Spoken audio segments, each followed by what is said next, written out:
लोगों के बेडरूम सुरक्षित नहीं है आप लोगों से। देवता के साथ जो उसकी सहेली है वो महादुष्ट है। आनंदीबेन क्यारे फेस परથી कड़वा न दे। वो बहुत मतलब कभी कंप्लेन नहीं करते हैं। નમસ્કાર દર્શક મિત્રો, અતિથિમાં ફરી એકવાર આપનું સ્વાગત છે. અતિથિ એટલે એવો કાર્યક્રમ કે જે કાર્યક્રમમાં વિશિષ્ટ વ્યક્તિત્વ સાથે આપની મુલાકાત કરાવે છે અને વાતો કરે છે અંતરંગ. આજે આપણી સાથે છે well known face, recognise face અને કહી શકાય કે વર્સેટાલિટીવાળો ફેસ, शेखर सुमन. शेखर जी, आपका स्वागत है. शेखर जी, वर्सेटालिटी बहुत बहुत कम देखने को मिलता है, क्योंकि कभी भी आर्टिस्ट होता है, एक कहा जाता है कि आर्टिस्ट वो होना चाहिए जिसमें हर प्रकार की एक खासियत हो. कोई भी रोल, कोई भी किरदार उसको दिया जाए, उसमें अपने आप को ढाल दे, लेकिन फिर भी एक हटके परफॉर्मेंस शेखर जी का रहता है. राज क्या, मुझे ये जानना है कि किसको आइडल मानते थे बचपन में? क्या मिमिक्री करते करते ये हुआ, या कैसे कैसे शुरू हुई ये वर्सेटालिटी की शुरुआत? देखिए, राज इसके पीछे वो तो खुदा ही जानता है, क्योंकि बनाने वाला वो है. तो उसने क्या क्या आपके अंदर गुण डाले हैं, क्या क्या चिप डाला है, वो आपको भी मालूम नहीं है. वो उसके पास ही है. जब आप उसके पास जाएंगे तो बताएंगे वो कि ये खुदा ही जानता है. लेकिन खुदाई भी बहुत की है आपने. बहुत खुदाई की है. नहीं, पर खुद से ऊपर उठ के जब आदमी सोचता है तो खुदा के बारे में, खुद और खुदा में हालांकि शब्द एक ही आकार का फ़र्क है, लेकिन ज़मीन आसमान का फ़र्क है. इसलिए बनाने वाले ने किस तरह से आपको बनाया है आपको मालूम नहीं, लेकिन इतना इस बात का एहसास हुआ कि जब से आंखें खुली और जब से अपने चारों तरफ देखना शुरू किया, तो ज़िंदगी में बहुत सारी चीज़ें होती हैं जो आपको प्रभावित करती हैं. फिर आप उनको ऑब्जर्व करते हैं और कहीं ना कहीं आपके जहन में, आपके मस्तिष्क में वो रस बच जाती हैं. तो वो जब वो रची बसी चीज़ों को जब आप फिर कभी ना कभी एक ऐसा कभी वृत्तांत शुरू होता है, ये कभी ऐसा कोई समय आता है जब आपको उसको दोहराने की ज़रूरत होती है, तो आप उसको अपने दिमाग से, अपनी सोच से, अपनी इमोशनल मेमोरी से निकाल के लाते हैं, उसको रिक्रिएट करने की कोशिश की. मेरी भी कोशिश यही है कि जो मैंने ज़िंदगी में देखा है उसको मैं दोहराऊं. फिल्म में जब एंटर हुए थे, शेखर जी का फेस पहली बार देखा, उससे पहले की मैं बात करना चाहता हूँ. मतलब क्या था कि सिलेक्शन हुआ, ऐसी कौन सी बात थी कि उसमें सिलेक्ट किया गया उस समय?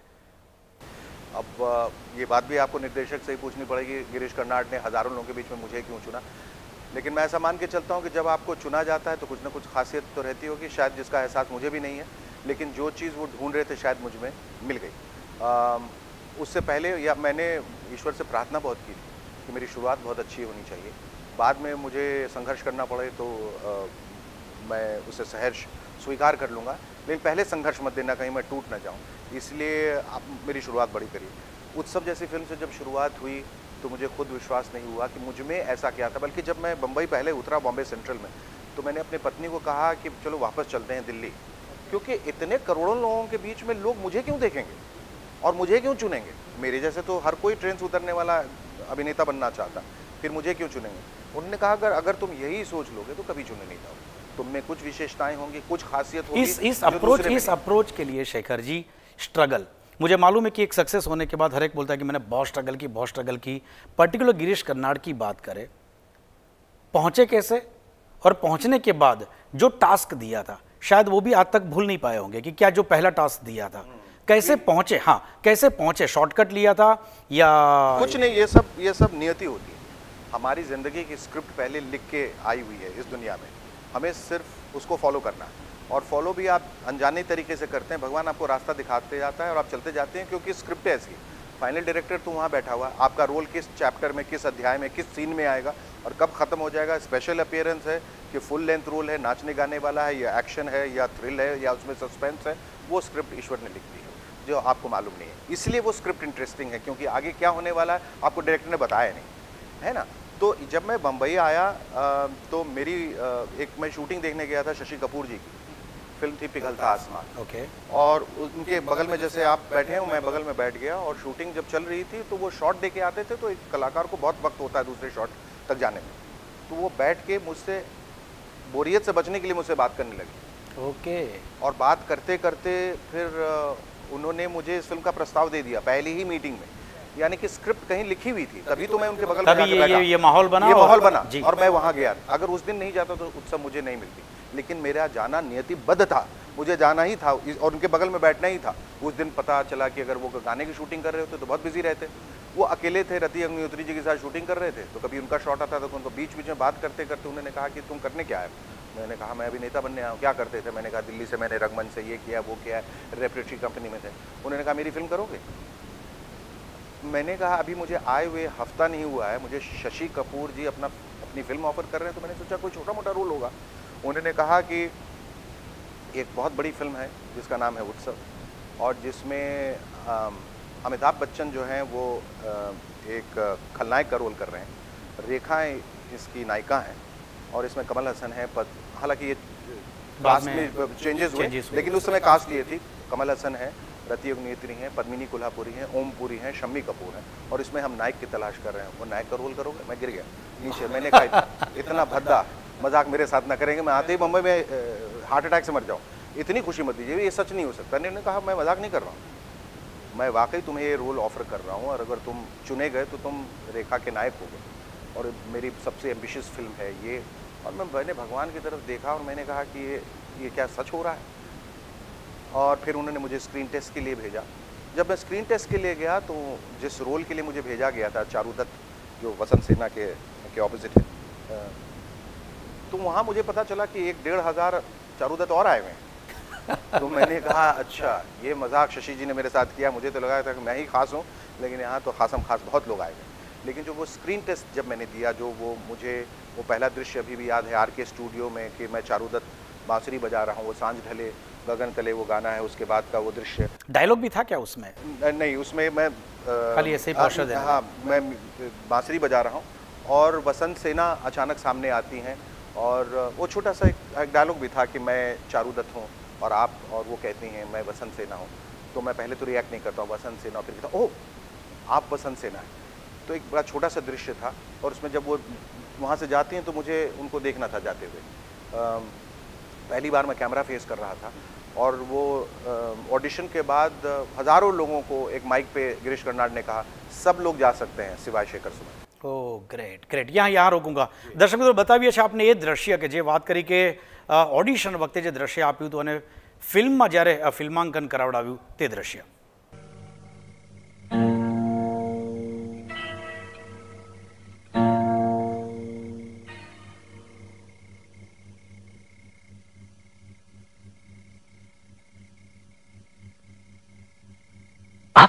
आप कौन है?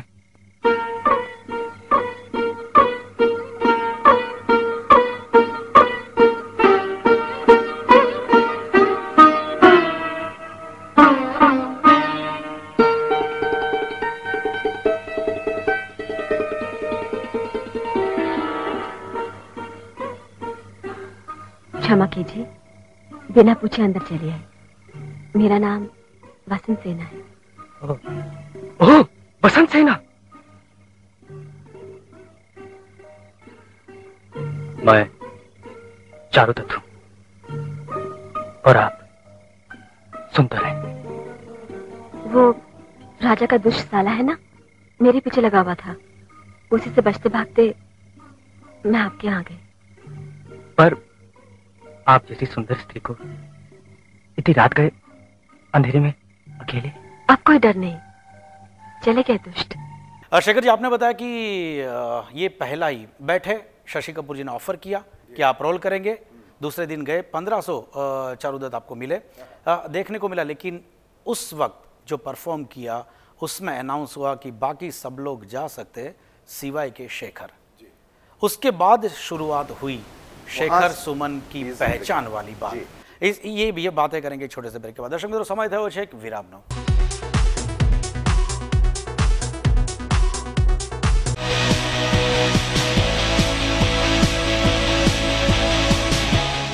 બોલિવૂડ ન્યૂઝ રવિવારે રાત્રે 8:30 કલાકે।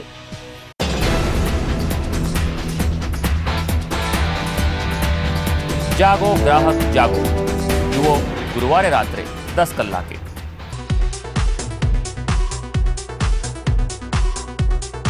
विराम बाद फरी एक और स्वागत है आपનું कार्यक्रम अतिथिમાં। शेखर जी,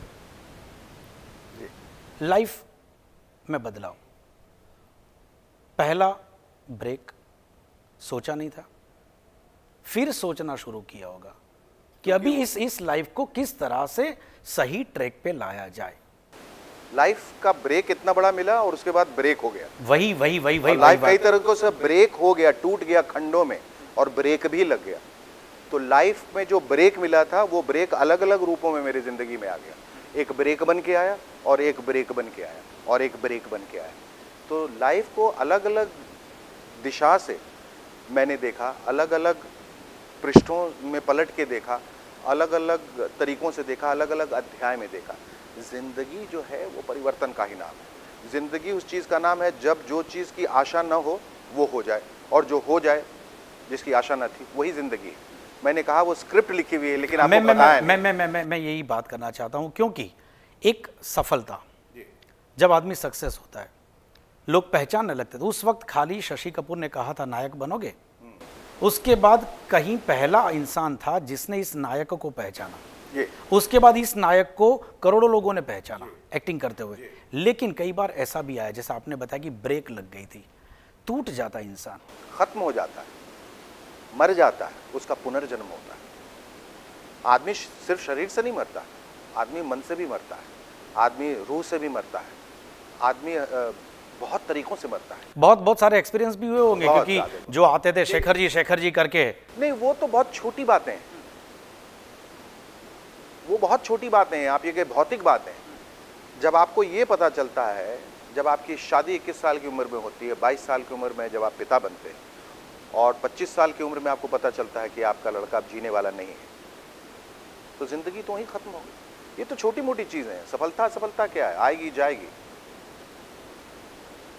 लेकिन जो जिंदगी चली गई वो वापस कैसे? बच्चे की मौत ने तोड़ डाला था, खत्म कर दिया ना। मैंने कहा जिंदगी खत्म हो गई, मैंने जीना बंद कर दिया। पिता के लिए सबसे बड़ी त्रासदी होती है अपने बच्चे को खोना। उससे बड़ी ट्रेजेडी दुनिया में नहीं भगवान ने किसी के लिखी। उस ट्रेजेडी से मैं होके गुजरा, उससे बुरा क्या हो सकता है जिंदगी में? असफलता तो बहुत छोटी चीज है। अगर आपको नकार दिया गया, या लोग आपसे घृणा करने लगे, या लोग आपको पहचानना भूल गए, बहुत छोटी चीज है। मेरा बेटा कौन मुझे वापस ला के देगा? मुझे सारा धन मिल गया, मुझे सारी शोहरत मिल गई, मुझे बंगले, गाड़ी, लोगों का सम्मान, पुरस्कार, ऑस्कर, जो आप कहें मिल गया, पर मेरा बेटा आप मुझे वापस ला के दे सकते हैं? नहीं दे सकते। तो ये सब चीज़ का मायने क्या है? कुछ नहीं, शून्य, सिफर। तो जब उससे ही मैंने ज़िंदगी जो है वो जीना सीखा, और मेरी पत्नी ने बहुत हौसला रख के मुझे आगे बढ़ाया कि इसके आगे भी ज़िंदगी। ये प्रारब्ध है। एक आपकी बात हमारे लाखों व्यूअर्स को इंस्पायर करेगी। क्या था वो माहौल? क्योंकि आपने बताया कि ऐसा जब हादसा होता है किसी भी बाप के लिए, ये शायद ये मोमेंट बड़ी ट्रेजेडी नहीं हो सकती। लेकिन उसके बाद आप वापस से उठे। वो बातें आप हमें बताइए, हमारे व्यूअर्स को बताइए कि किस तरह से आपने अपने आप को स्ट्रांगली इसी फील्ड में अपने आप को पेश किया। जब ये बहुत बड़ी विडंबना की बात है कि जब मेरा बच्चा जा रहा था, मुझे देख भाई देख जैसा सीरियल मिला जहां मुझे लोगों को हंसाना था, और मेरे लिए वो कितना कठिन काम था, और दिल पर पत्थर रख कर मैंने कैसे किया है, शायद लोगों को इस बात का इल्म नहीं, अंदाज़ा नहीं, और कभी हो भी नहीं सकता। मैंने किस तरह मर के हर पल लोगों को हंसाया है वो सिर्फ मैं ही जानता हूँ, क्योंकि मुझे दवाइयों के पैसे की ज़रूरत थी, मुझे वो काम करना था ताकि मैं अपने बच्चे को अस्पताल ले जा सकूँ। हालांकि मेरे पिताजी बहुत बड़े डॉक्टर हैं, लेकिन वो डॉक्टर भी जब एक बच्चा टर्मिनली इल हो जाता है, जब पूरे संसार के बड़े डॉक्टर्स उसको कह जाते हैं आपका बच्चा अब नहीं बच सकता। What was the disease? It was a heart disease. उसे EMF कहते हैं, एंडोमायोकार्डियो फाइब्रिलोस्टोसिस, यानी हार्ट जब फाइब्रोस कर जाता है और पंप करना बंद कर देता है, फिर उसका कोई इलाज नहीं। ये हज़ार अरबों में एक इंसान को होता है। अब भगवान से पूछे कि मेरे साथ क्यों, इसका कोई जवाब आपको नहीं मिलेगा।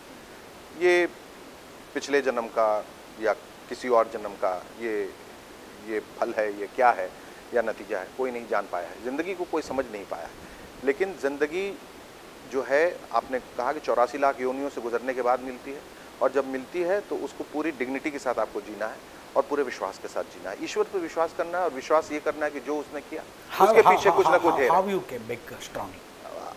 मैंने कहा कि मैं ख़त्म हो गया, मैं बच्चे की अस्थियों से फिर से मैंने जन्म पाया, और जब मुझे लगा कि मैंने ये सोचा फिर कि मैं अकेला नहीं हो सकता, ये दुख सिर्फ मेरा नहीं है, दुनिया में और बहुत सैकड़ों लोग हैं जिनके साथ ये ट्रेजेडी हुई। मैं अकेला नहीं हूँ पुत्र को खोने वाला। ये तो चलिए फिर भी बीमारी से जा रहा है। जो लोग दुर्घटना में मारे जाते हैं या अकस्मात जिनकी मृत्यु हो जाती है, वो माता पिता कैसे हौसला रखते हैं। बुद्ध के पास एक महिला गई थी, उन्होंने कहा था कि मेरा बच्चा जो है मृत है, इसे जीवित कर दीजिए। उन्होंने कहा कि उस घर से एक मुट्ठी भर चावल ले आओ जिस घर में कभी मौत न हो। और वो घर घर गई और कोई ऐसा घर उसे नहीं मिला जहाँ मौत न हो। और वहाँ से उसने साहस पाया कि ये, मैंने भी वही साहस पाया कि दुनिया में कितना गम है, मेरा गम कितना कम है। औरों का गम देखा तो मैं अपना गम भूल गया। सबकी ज़िंदगी में ट्रेजेडीज है, अलग अलग किस्म की ट्रेजेडी। हमें उससे ऊपर उठ के ज़िंदगी की एक लड़ाई लड़नी है, क्योंकि ज़िंदगी लड़ने का नाम है, ज़िंदगी जूझने का नाम है, ज़िंदगी संघर्ष करने का नाम है, क्योंकि आपके दायित्व और भी हैं। ओके, मतलब ये बिल्कुल सोच बना दी। और आपने बताया, बिल्कुल सही बताया कि औरों का गम देखा तो मैं अपना गम भूल गया, और उसी से अपना हौसला बनाया और वही ट्रैक पे आगे चले। यहाँ अगेन रोकूंगा, एक वक्त हुआ छोटे से ब्रेक का। दर्शक मित्रों, विराम बाद अंतिम तबका की बातों शेखर सुमन जी साहब।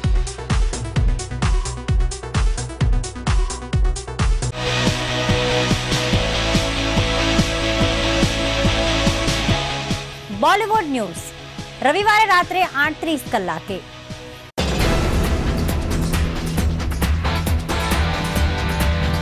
જાગો ગ્રાહક જાગો જુઓ ગુરુવારે રાત્રે 10 કલાકે।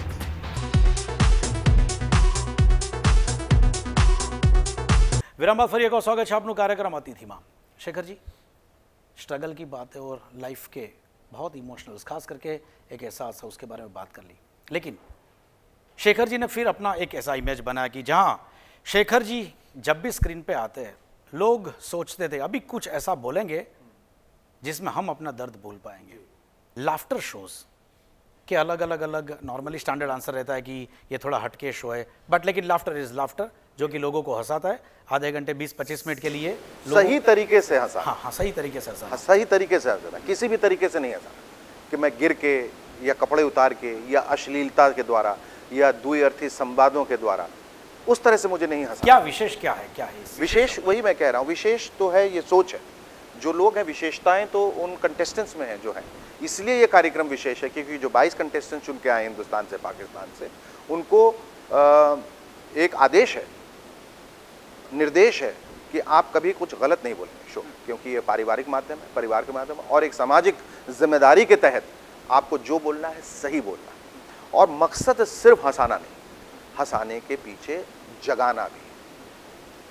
बहुत लोग जो है बीरबल को विदूषक मानते हैं, लेकिन अकबर के दरबार में वही है जिसने राजा की आंखें खोल के रखी और कहा कि अकबर, आप भी एक साधारण मनुष्य हैं, एक साधारण इंसान हैं, और आप तभी तक राजा हैं जब आप प्रजा से जुड़े हैं। So laughter with message, with a purpose. और शेखर जी का खुद का एक टेस्ट भी देखा है कि कुछ हो या नहीं हो, ठकाए मार के हंस नहीं सकते शेखर। नहीं, बल्कि जैसे और लोग हंसते हैं। बल्कि मुझे इस पे आरोप लगाया गया और मेरे अक्सर निर्देशक बहुत बुरा मानते थे।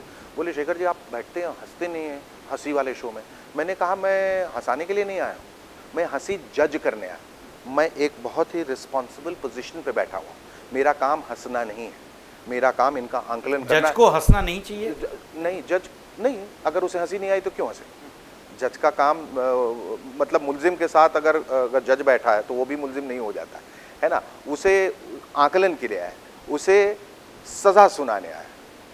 पार्टिसिपेंट्स को बताएगा आप कितने अच्छे हैं, कितने आपको बाइज्जत बरी किया जाता है या नहीं। लेकिन इस दौरान अगर मजलूम की बातों पे उसके हंसी आ जाती है तो जज हंसते भी हैं, लेकिन फिर हथौड़ा मार के ये भी कहते हैं ऑर्डर ऑर्डर।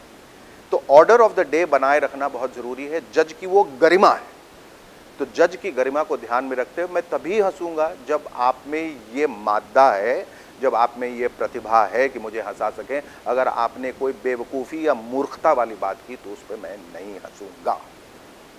और यही मैं अपने लिए तो कह सकता हूँ, दूसरों के लिए नहीं कह सकता हूँ, वो उनकी ज़िंदगी, उनकी मर्जी। लेकिन मैं इस धुरी पे ही टिक के रखना चाहता हूँ। और मैंने इनको बहुत ध्यान से, बहुत करीब से देखा है। बहुत अलग किस्म के लोग हैं जिन्होंने मुझे हंसाया। और ये भी बता दूं दर्शकों को, कभी कभार आपको लगे कि मैं गलत बातों पे हंसा हूँ, तो वो कुछ ऐसे शॉट्स होते हैं जो काट के आपको वहाँ पर लगा दिए जाते हैं जहाँ आप हंसे भी नहीं थे। तो ये बहुत ज़रूरी है कि आप उस मर्यादा में, उस गरिमा में रहें और लोगों को सही दिशा दें, पार्टिसिपेंट्स को, ताकि उनकी जो गलतियां उनको बताई जा सके, वो अपने सुधार के शेखर जी, शुरुआत एक अच्छी फिल्म के साथ, रोल को रिकॉग्नाइज भी किया, क्रिटिक ने भी किया, व्यूअर ने भी किया।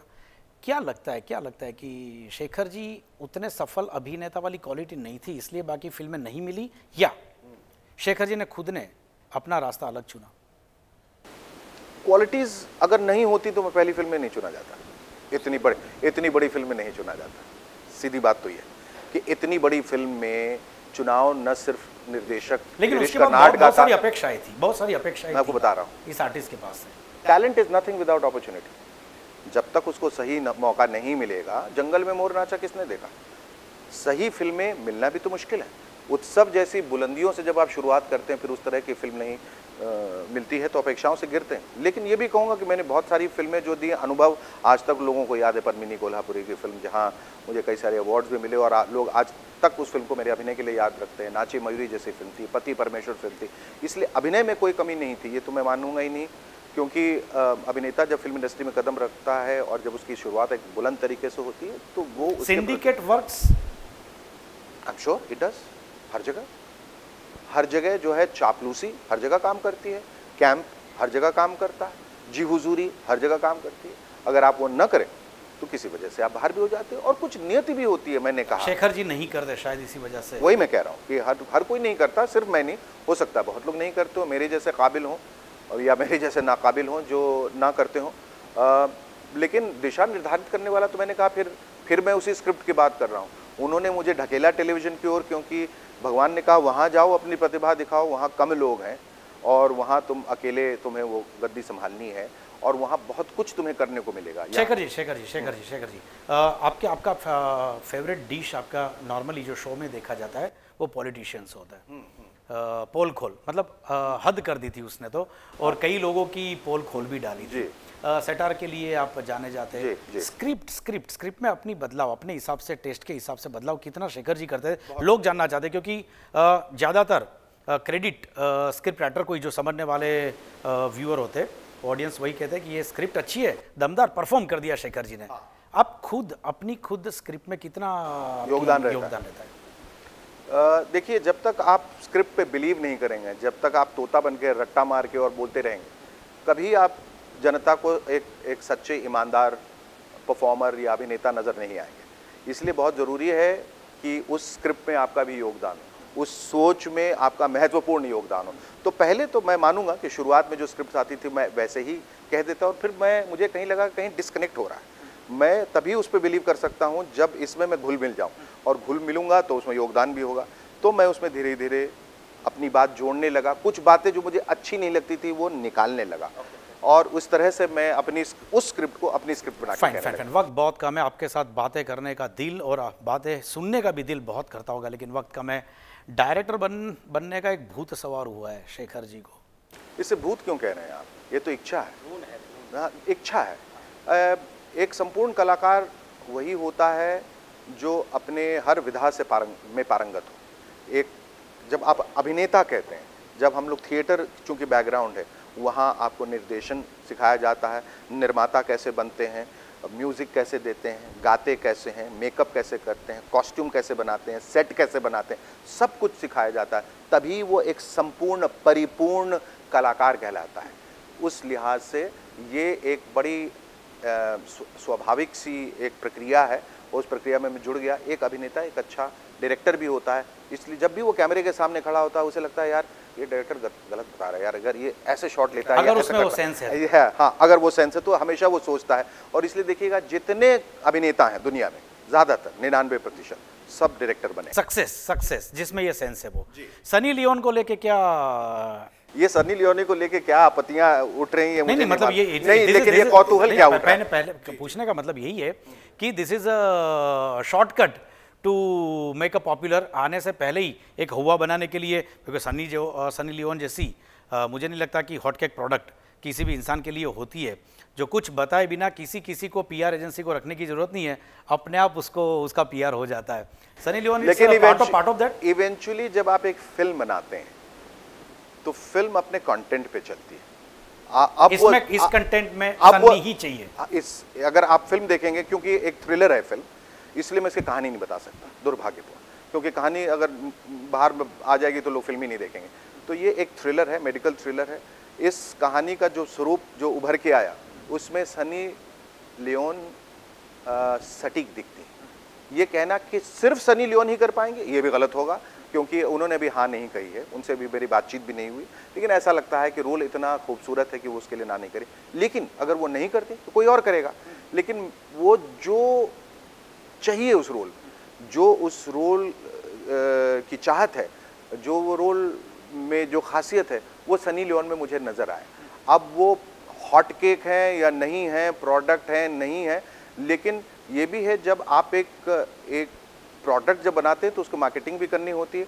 और अगर जाने अनजाने अगर सनी लियोन को लेने से अगर फायदा भी होता है तो उसमें गलत नहीं है, गलत क्या गलत है? लास्ट अंत में इतना अच्छा खूबसूरत सा चेहरा, इतनी अच्छी सी फिजिक्स के साथ साथ भगवान ने एक अच्छा सा स्वर भी दिया है। हम चाहते हैं कि अच्छा सा एक आपका फेवरेट गाना हमारे इस शो के अंत में हो।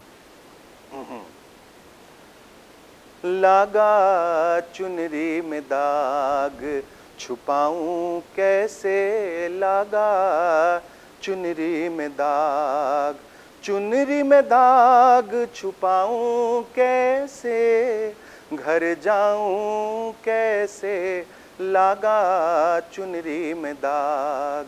हो गई मैली मोरी चुनरिया, कोरे बदल सी कोरी चुनरिया,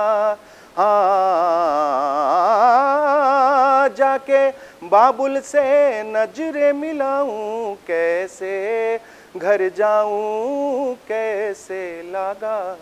thank you very much Shekhar. दर्शक મિત્રો આથી ખાસ મુલાકાત શેખર સુમનજી સાથેની। ફરી મળીશું નેક્સ્ટ એપિસોડમાં એક નવા અતિથિ સાથે। ત્યાં સુધી રજા આપશો। નમસ્કાર। Thank you very much. Thanks a lot. Thank you. लोगों के बेडरूम सुरक्षित नहीं है आप लोगों से। देवता के साथ जो उसकी सहेली है वो महादुष्ट है। આનંદીબેન ક્યારે ફેસ પરથી કળવા ન દે। वो बहुत मतलब कभी कंप्लेन नहीं करते हैं।